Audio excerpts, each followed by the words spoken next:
Тавре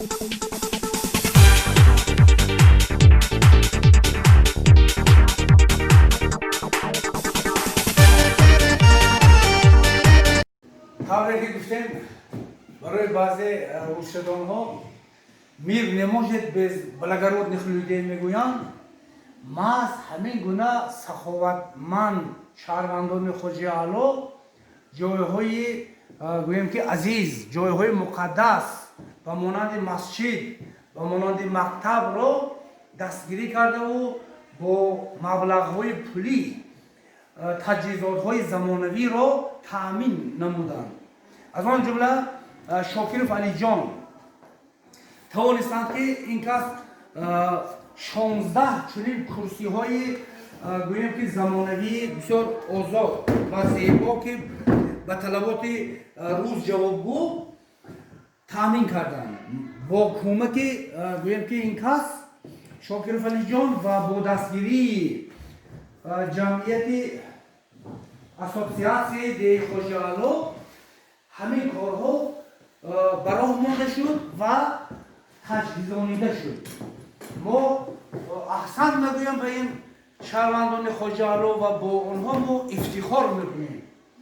Саломат бошанд, зинда бошанд ва минбаъд ҳам дастгири барои ободию пешравии деҳаамон самгузор бошад.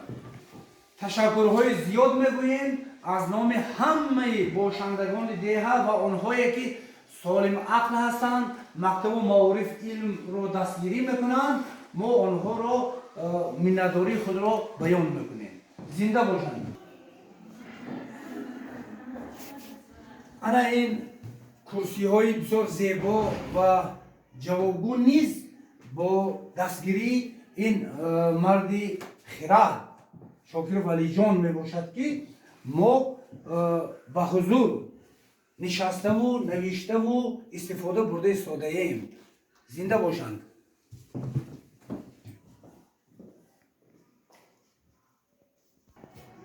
боз як иқдоми неки дигар ки дастгирии мо аст аз тарафи гӯем ки саховатмандони деҳа ин созмони талабагӣ аст. чиқадр ки мебинед ҳамин дарро навақат шинондан хонандагони таваллудшон соли 1995 ки ҳамсинфҳо маслиҳат кардаву ҳамин созмони талабагиро ба уҳда гирифтанд бояд ки таъмир мекунанд. чиқадр ки бинед дару тирезаҳо ҳатто фарш шумо пол надорад. ҳамин фарш дару тирезаҳои пластикиро онҳо ба зиммаи худ гирифтанд.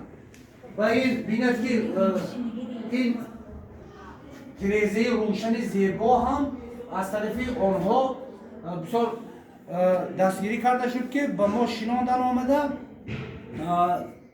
намояндаҳояшон Қурбонов мулло Қурбон ва Сафаров Фардис мебошад.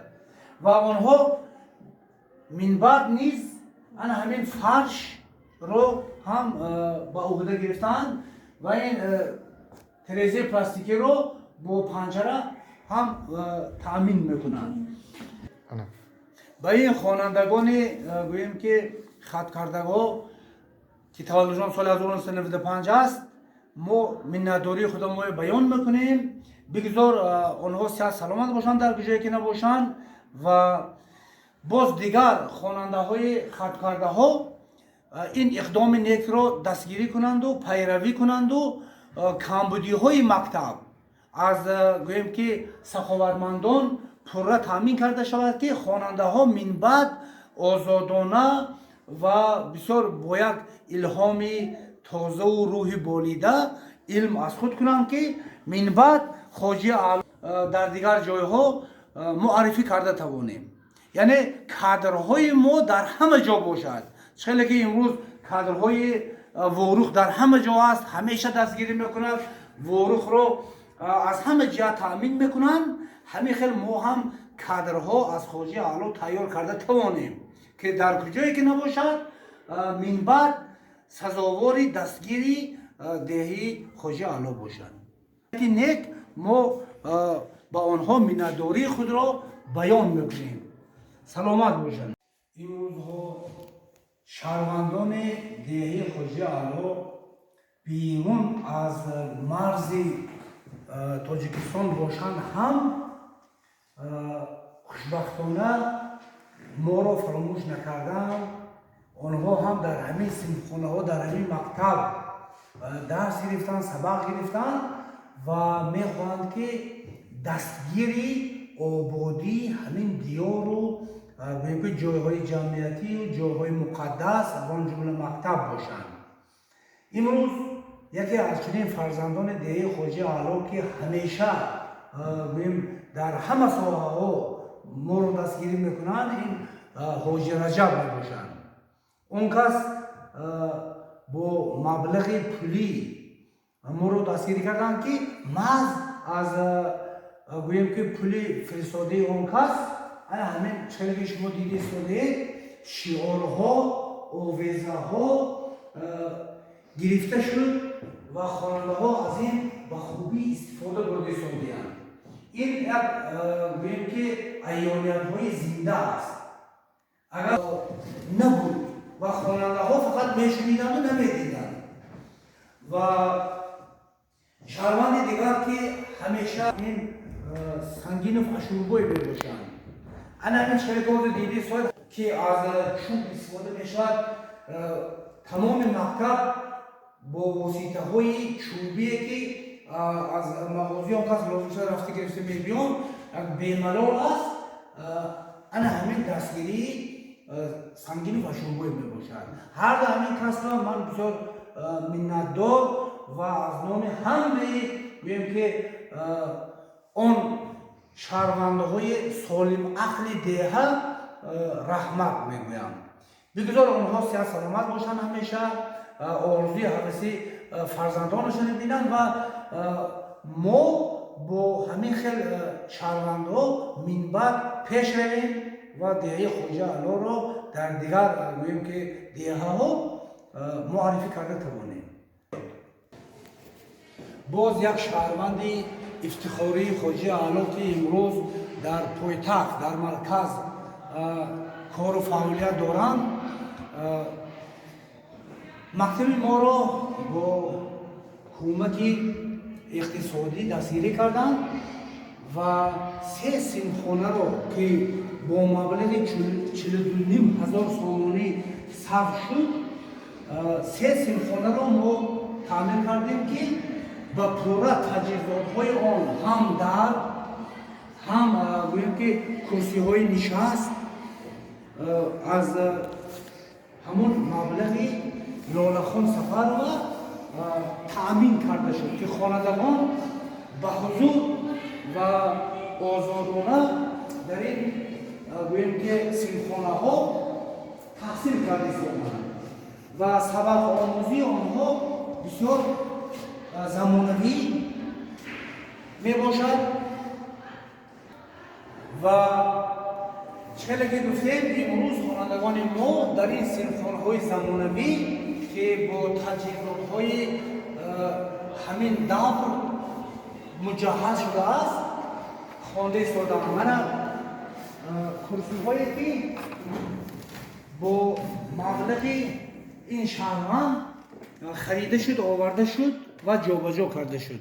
یکی از همون صنفخانه ها میز و کرسی های بسیار زمانوی و جوانگو با طلبات زمان است و آفرین میگویم به چنین شهروندان که هرگز جاهای مقدس، جاهایی که اونجا علم معرفت هست دستگیری میکنند، چون که این کار تنها انسانی ذکاوتمند با معرفت و با مدنیت دستگیری میکند.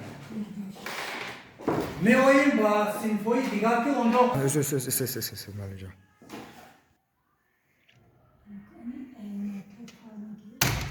از حساب گوییم که مجهز گردانیدن عیانیت ها طبعی که من یادداشت شده بودم از سنگین فشورگوی همه این شکل ها آورده شد و از حساب گوییم که لالخان سفر و تمام همین تجهیزات ها نیز گرفته آورده شد. تشکرهای زیاد میگوییم و ما با چنین شهروندها افتخار داریم.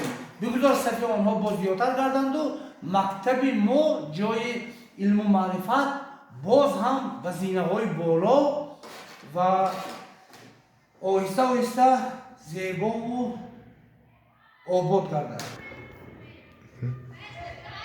طوری که گفتیم این دویم سیمفونیی که اینجا از مبلغ لاله‌خان سفرова تعمیر و دویم سیمفونیی که از حساب لاله‌خان سفرova با مبلغ اون کس تجهیزانیده شد. ما میتوانیم درآمد این چیزها رو در حیوانیت زنده نشان دهیم. همین برای این سیمفونی روشن و با اشیاهای زمانوی تجهیزانیده شده حصه تویچف اختیارجان نیز کلان می باشد و همزمان نعمت و نصیبه خان نیز ما را دستگیری کردند که امروز این خوانندگان آزادانه در این کرسی ها نشسته تحصیل کرده ایستادند، علم آموخته ایستادند. زنده باد چنین انسان های دریادل و دستگشاد و سخاوت پیشه که مکتب و معارف را قدر میکنند و علم را دستگیری میکنند. سلامت باشند. صفی این خیلی